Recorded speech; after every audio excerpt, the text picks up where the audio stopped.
एक बार एक बड़े धनवान सेठ को अपने पैसों का थोड़ा सा घमंड था। वह अक्सर अपनी मर्सिडीज कार में घूमता और गाने सुनता रहता। एक दिन गाड़ी में चलते चलते उसने एक महात्मा का प्रवचन सुना। महात्मा जी कह रहे थे, यह संसार माया है, सब कुछ यहीं रह जाएगा, साथ कुछ नहीं जाएगा।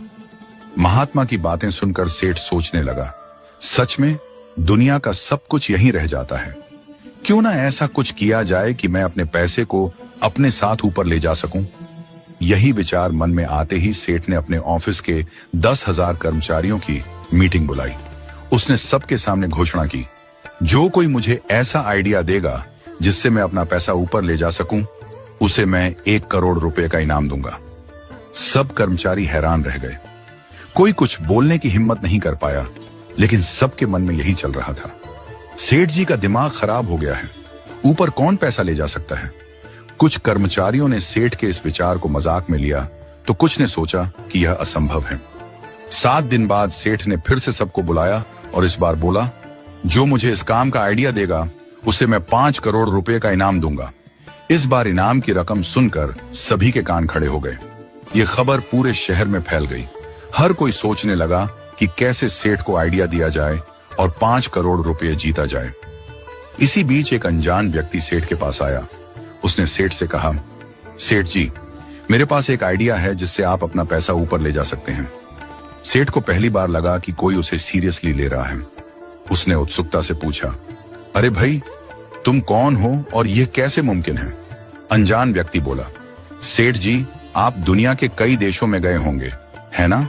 अमेरिका, दुबई, यूरोप, क्या आपने वहां की यात्रा की है? सेठ ने गर्व से कहा, हाँ, मैं पूरी दुनिया घूम चुका हूं। व्यक्ति ने मुस्कुराते हुए कहा, जब आप अमेरिका जाते हैं तो क्या करते हैं?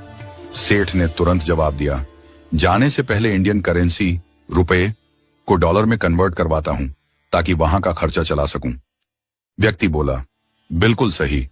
जैसे अमेरिका में रुपये नहीं डॉलर चलते हैं, वैसे ही सोचिए स्वर्ग में कौन सी करेंसी चलती होगी।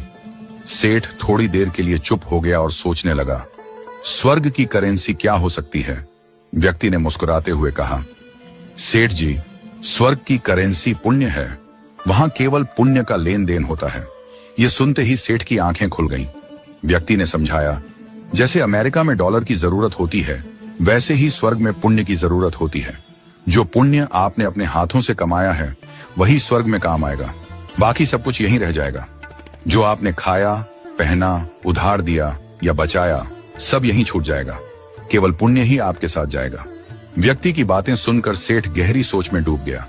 उसे महसूस हुआ कि जो भी पैसा, संपत्ति और ऐशो आराम वह अपने लिए जुटा रहा है, वह सब यहीं रह जाएगा। लेकिन जो पुण्य के काम वह करेगा, जैसे दूसरों की मदद करना, जरूरतमंदों को दान देना, अच्छे कर्म करना, वही उसका असली साथ निभाएंगे। जो आपने अपने हाथों से किया वही आपका है, बाकी सब सपना है। स्ट्रेंजर ने अपनी बात खत्म की। सेठ की आंखों में चमक आ गई।